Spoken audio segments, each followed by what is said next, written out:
nalulungkot ako para kay Gerald at kay Betsy. Lalo na kay Betsy.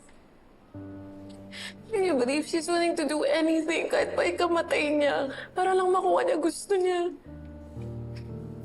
Gina, naiintindihan kita. Pero wala ka nang magagawa. Natulungan mo na siya. Hayaan mo na si Betsy. Hindi ko pwedeng gawin yan. The last time I did that, muntik na siyang mapahamak. She almost got raped. Eh anong gagawin mo? Hindi mo siya maililigtas sa mga maling desisyon niya. At saka alam mo, Gina, hindi ko maintindihan bakit gano'n na lang ang concern mo sa kanya.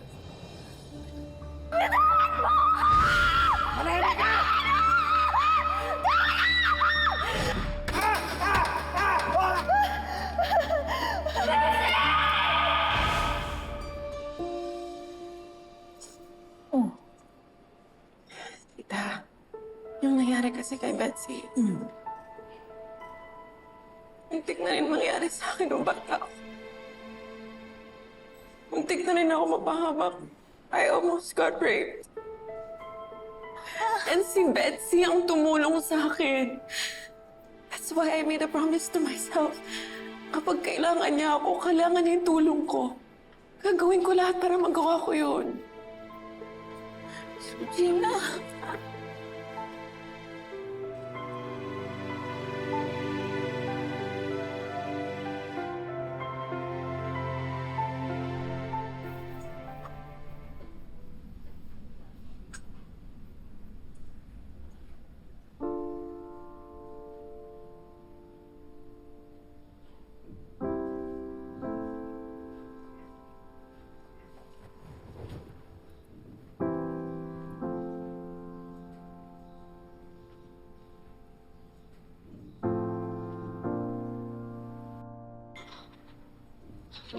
basta ka. Ito, masakit katawan.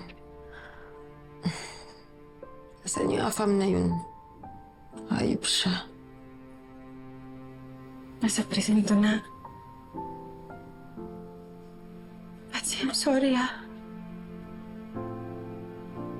should have done more to protect you. Hindi na dapat lumabot sa ganito.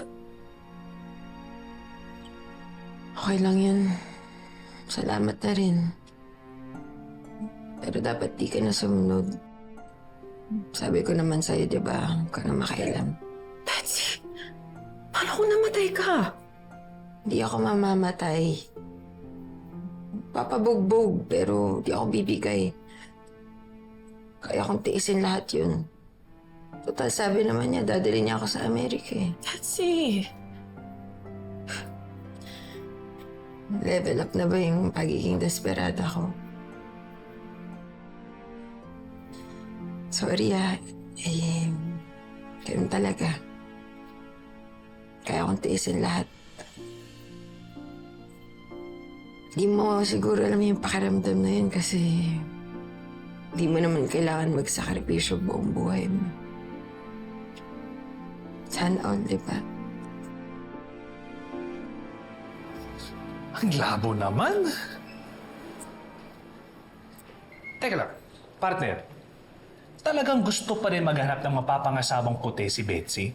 Hindi pa siya nadala sa nangyari sa kanya? O ano, wala ka bang gagawin? Hindi pwedeng wala.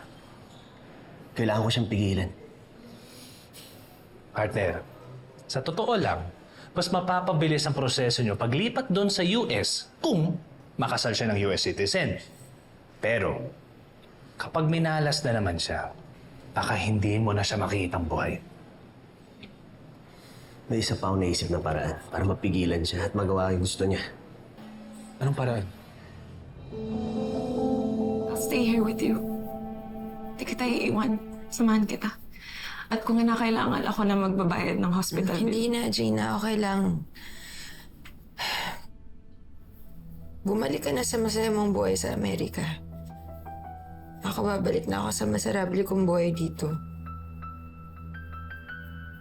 Hindi ko rin kailangan ng pera mo kasi Wala naman yung magagawa sa totoong problema eh. Betsy, gusto naman talaga kita tulungan.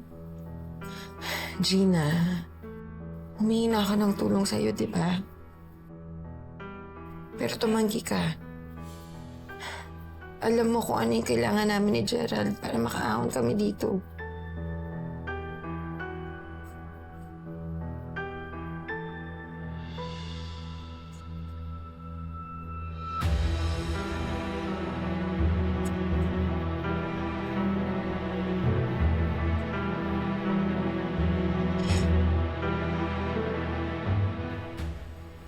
Betsy?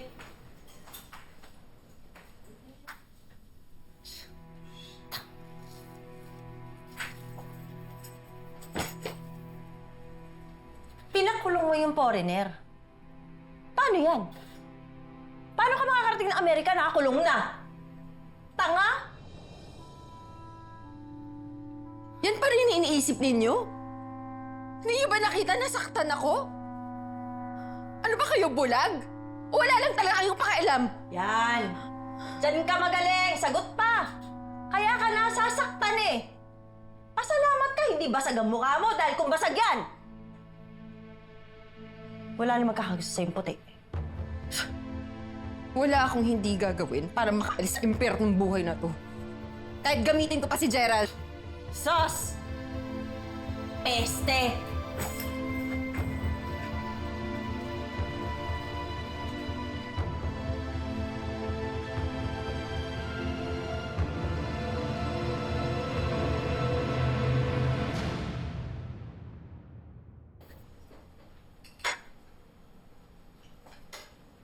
Betsy, kain ka na.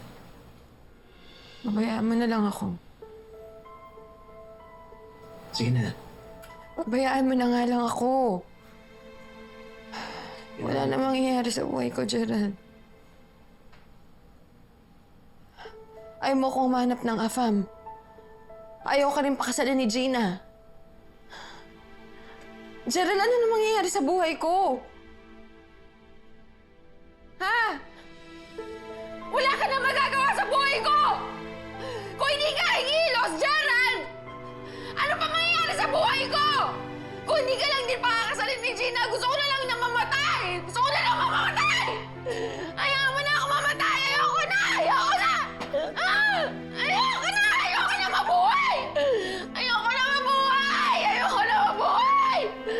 Ayoko na mabuhay! Tama na! Ayoko na! Pagod na ako! Ayoko na mabuhay, Gerald! Tama na. Ayoko na! Ayoko na! Ayoko na! Ayoko na! Ah! Gerald! Ayoko na mabuhay! Hayaan mo na ako mamatay!